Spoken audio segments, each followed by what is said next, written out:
My dad cheated on my mom when I was 15 and moved in with the other woman. I have refused to spend any time with him or talk to him more than necessary since. I think what he did was disgusting, and I don't want anything to do with that woman either.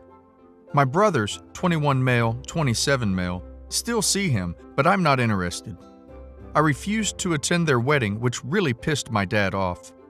My mom was upset by the wedding, so we went and had a ladies' weekend. Spa, massage, rented a house by a lake and watched movies. My brothers attended the wedding, so I thought it was fair to spend time with my mom instead. I also have a 5-year-old half-sister that he wanted me to meet, but I have refused.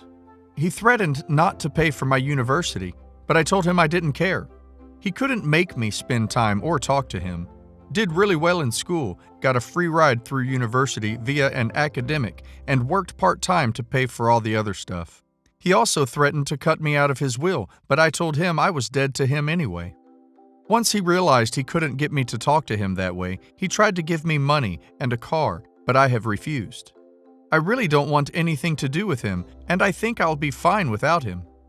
I see him at family events but refuse to speak to him or the other woman. I have also refused to have anything to do with my half-sister.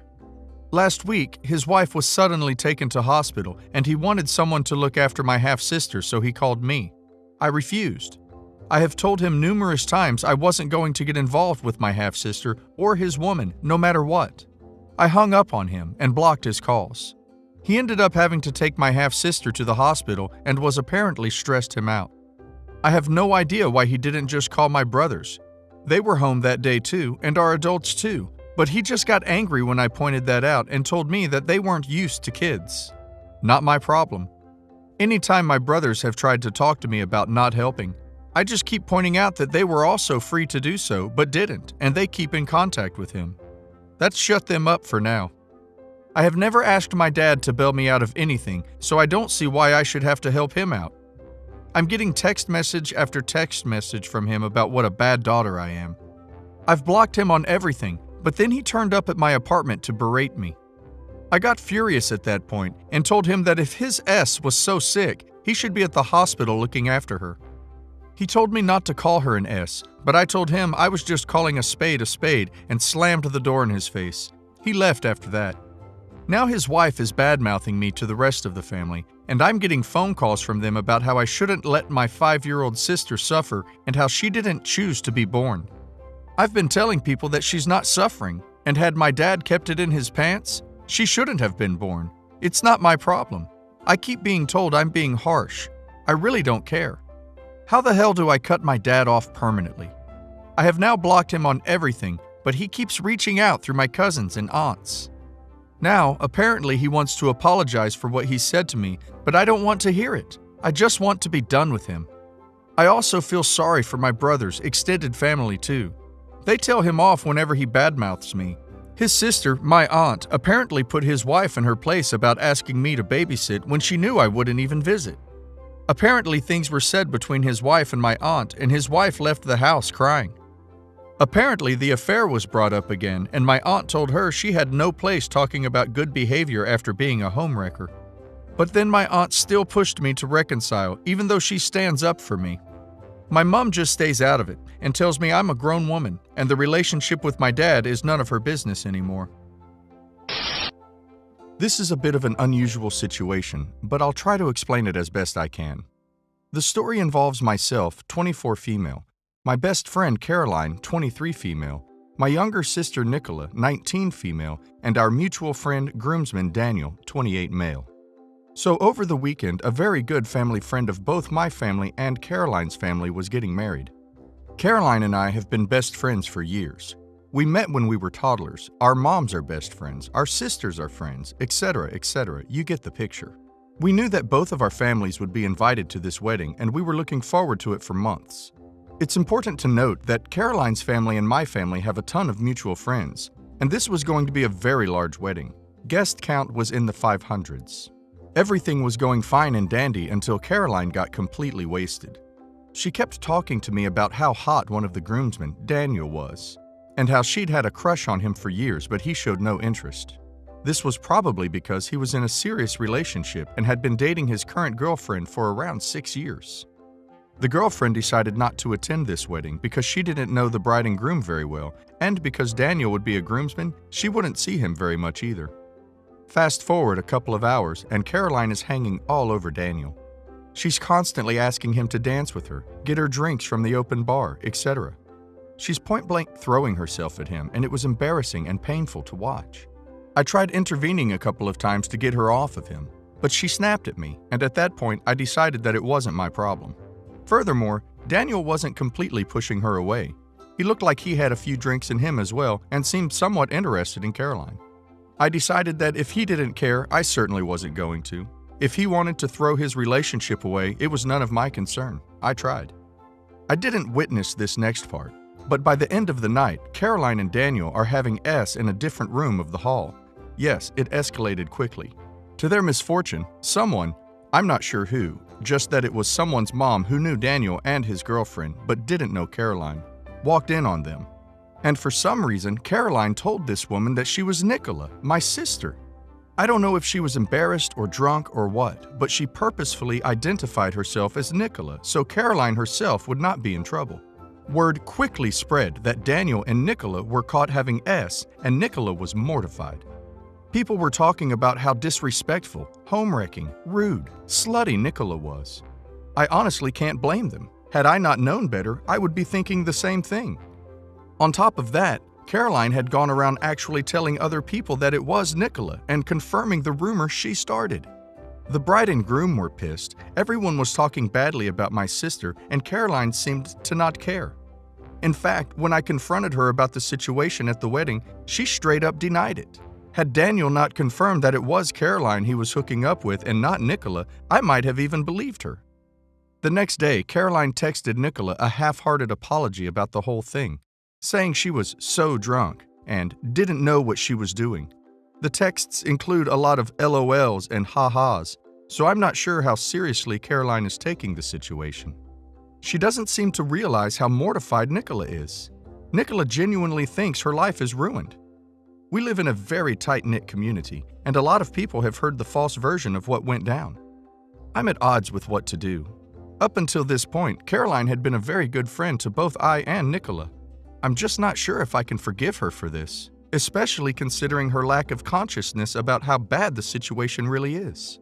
Should I dump her, or should I give her another chance? Our friendship will be different regardless.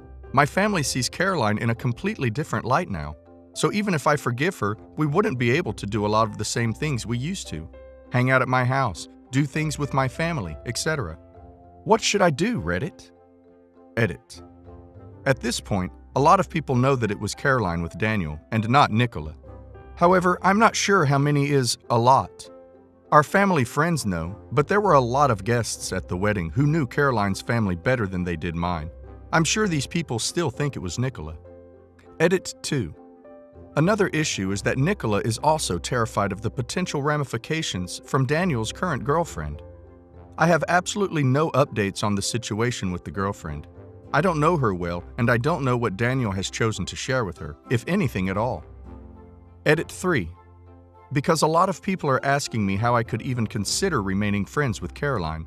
Prior to this experience, she was honestly a great best friend. Of course, we've had our ups and downs like all friends do, but she has always been a kind and caring person, and I really valued our friendship. I've known her my whole life, and the evening at the wedding was very uncharacteristic of her, including her coming on to a man who was in a relationship. Throwing away a friendship with someone you have been close with for 15 plus years is extremely difficult. However, I am prepared to do this if it's the right thing to do. So about a week and a half ago, Caroline casually called me and asked to sleep over. She wanted to attend an event downtown, and my place was much closer to the event than hers. At this point, it became very clear that Caroline had no idea anybody was upset with her, despite the fact that Nicola and I hadn't spoken with her since the wedding. I told Caroline that I didn't think her sleeping over was a good idea, and when she had asked why, I brought up what happened at the wedding. She laughed and said Nicola needed to grow up and get over it, and it really seemed like she expected me to agree and laugh along with her. Well, Reddit, I took your advice and let her have it. I told her how selfish and inconsiderate she was, and if it truly was no big deal, then she should have no problem taking full responsibility for her actions and publicly acknowledging that she was the one who hooked up with Daniel and not Nicola.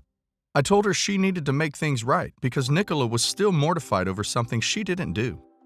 At the end of the phone call, I gave her an ultimatum. Post an apology to Facebook and spill the beans about what actually happened, or our friendship was over. Thanks to the Redditor who suggested this. To my complete and utter surprise, she did it. I thought it would make me feel better, but people were actually commenting on her Facebook status, commending her bravery and the fact that she did the right thing. I was super annoyed because, of course, she would never have done this had I not forced her to. But at the end of the day, Nicola is happy and her name is in the clear. Oh, and an update on Daniel and his girlfriend. According to his Instagram, they are happily together. Whether or not she knows about Caroline, I don't know, and I don't care. Not my train wreck. My ex-fiance, 32, and I, 32, had been dating for over a year before he proposed back in April 2017. We were acquaintances beforehand. Our families had been friends for a long time. He and his current fiancée, 28, first dated from 2008 to 2013. By all accounts, she was his first love, probably the only woman he's ever loved. I knew him back then. He would never stop gushing about her, and the look in his eyes whenever they were together was proof enough. Towards the end, they were talking about getting married. Then, some girl messaged her saying that he had an affair. She turned down his engagement and broke up with him. Maybe she believed the accusation too readily because she wanted an easy out. My ex was utterly heartbroken. Anyways, a few months later, they both started seeing other people. The girl who he supposedly had the affair with turned out to be lying. She wasn't even in the country at the time of their alleged affair. But by then it was too late. Eventually, my former fiancé and his ex got to the point of being friends again. We started dating in 2015. We even went on several double dates with her and her new boyfriend. It was hard. At first, I compared myself to her. She was so tall and beautiful and skinny and smart. But he promised that he loved only me now. It seemed as if he was truly over her, or at least that's what he told me. In 2016, his ex got engaged. The wedding was in January 2017, and we attended. He acted normally throughout the whole event. Sure, he cried a bit during the ceremony, but it was emotional, and basically everyone did. In April 2017, he proposed to me, and I accepted. 2 months later, we received word that his ex and her new husband had been in a bad accident. Her husband died. She was hospitalized with non-life-threatening injuries. The two of us visited her in the hospital. After the accident, he began acting strange. He almost seemed to forget my existence at times. He would stare off absently into space and not say a word to me for hours at a time. I asked him if he was okay, and he just said that he's been stressed out at work. He's a busy lawyer, so I figured he must be working on a particularly challenging case. Then, one day in June, just a few months after he proposed, he had prepared a nice dinner at home for us. Suddenly, towards the end of the meal, he looked me in the eyes and said, "I can't do this anymore." He told me that he's been having doubts about the marriage. He confessed to me that he still has feelings for his ex, and that he had given up on those feelings after she got married. But now, with her husband passing away, he thinks he should be there to comfort her and to share in her grief, and he said he couldn't do that while still with me. So he ended our engagement. I gave him my ring back, and the next day I moved out of his flat. A week later, he sent me a lengthy letter apologizing to me and explaining his feelings. It could be summed up in one sentence: "I have always loved her, and you were just a backup." I was pretty much destroyed after. I was so in love with him, and he had fooled me to believe that he loved me too. I felt so used and humiliated. I was in the process of working with a designer to create my wedding dress. I had told my family. But slowly, I began to heal, with a lot of support from my loved ones. Then, less than a year after he ended our engagement, I received word that he had rekindled his relationship with his ex. I saw them together at a garden party. He even gave me a little awkward wave. He looked sorry for me. I had been healing so well, but seeing them together, seeing the look of love in his eyes was enough to break my heart all over again. He never looked at me like that, ever. It was evident that they were soulmates, in every sense of the word. It made me feel like the homewrecker for daring to keep them apart for nearly 2 years. It's been 3 years since he left me. I've been married for 4 months now. My husband is a wonderful man who I know will never hurt me the way my ex did. But what I found in the mail today was like a final slap in the face. It was their wedding invitation. Sure, he had invited my whole family, but it almost seemed like an insult to invite my husband and I. I told my mother that I'm not going, and she thought I was being childish and immature. She told me that his stepmother is her best friend and that I should learn to put the past behind me, especially now that I'm married. I haven't told my husband yet. Now my whole family thinks I'm dramatic for not going. I really just need advice on how to deal with their remarks, and I wonder if I am being too sensitive. I mean, I feel like I need some objective eyes to evaluate this situation because it's like I'm in crazy town right now. I knew a guy, Clarence, from my old job that I left about a year ago. I didn't know him well when I worked there. I worked with him occasionally, but we didn't talk outside of work. He presented himself as single, didn't wear a ring or talk about a girlfriend or wife. After I left that job, I went out for happy hour with my old coworkers a few times to catch up with some friends. Clarence was there, and after one of those events, he asked me out. I accepted, but made it clear that I wasn't looking for anything serious or long-term. I was in a transitional part of my life, spending a lot of time on my career, physical fitness, and general self-improvement, so a relationship wasn't in the cards. He was fine with that, and the first time we went out, I suggested we go somewhere cheap, like the local dive bar with $2 beers and $6 meals, because I was on a tight budget. He said that he didn't want to go to a college bar. He was happy to treat me to something nicer. His idea of nicer was kind of ridiculous to me. Each of my drinks cost $40, and that became a pattern. I'd suggest going somewhere within my budget so I could cover the bill for once. He'd refuse and take me somewhere mad expensive. We were hooking up through all this, by the way. He also started gifting me stuff, perfume, makeup, spa and massage and manicure vouchers, and wouldn't let me refuse. He'd say stuff like, "I already bought this, what am I going to do with makeup?" But I didn't wear makeup much, or perfume, and I'm not super relaxed during massages because it's awkward being rubbed by a stranger. So I'd start quietly re-gifting those things to my female friends. The only thing that I kept was a designer coat. I started feeling more and more uncomfortable. It felt like he was trying to buy my attention, and he wanted something more than casual hookups. My friends were making fun of me all the time for having a sugar daddy. I felt like he wanted me to be something I'm not, all perfumed and made up and dressed up for fancy dates, when I would have had more fun hanging out in a dive bar or going and doing something active. So I ended things, saying that it felt like he wanted me to be something I'm not. He tried to get me to reconsider a few times, but I didn't. I thought that was all in the past, until I got a text from a stranger.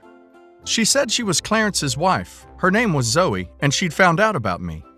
She was pretty angry, calling me a homewrecker and cussing me out in a way I'd rather not repeat. I told her I was really sorry. This was the first I'd heard about him being married. The few months he'd been taking me out, he'd presented himself as single, and I hadn't seen him in months. I'd ended things with him for my own reasons. She sent me another bunch of texts saying she didn't believe me and saying I owed her $6,200. Apparently, she had gone through the bank statements and tallied up everything he spent on me over the months we were seeing each other. She said the money he spent was their joint money, and I had no right to things bought with money that was their marital property. She hinted at taking legal action against me. I haven't replied yet. I don't have the money to give her, and while I feel awful he stole from her and cheated on her with me, honestly, that was his decision, not mine.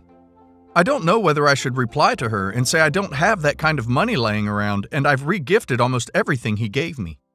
Or if I should contact Clarence and tell him he needs to sort out his own marital issues without dragging me into it.